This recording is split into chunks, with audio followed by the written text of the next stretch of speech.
Welkom by Wiskundige Geletterdheid, getalformate en konvensies.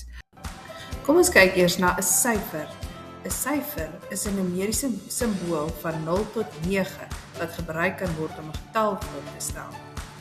Byvoorbeeld, die syfers 2 en 8 stel die getal 28 voor.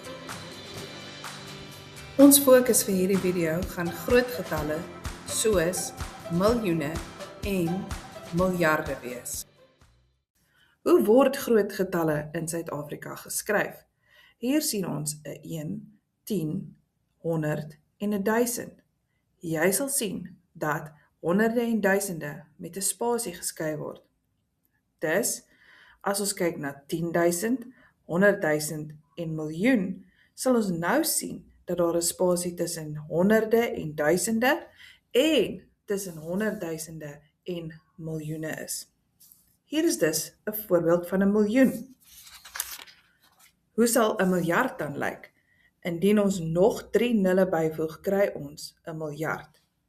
1 miljard is dus 1000 miljoen. Billion in Engels is 'n miljard in Afrikaans.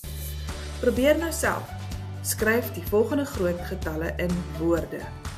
Vries eers die video en doen dan eers die werk voordat jy na die antwoorde kyk. Hier is die antwoorde. Nommer 1. 2.202.467. Nommer 2. 3.256.048.305.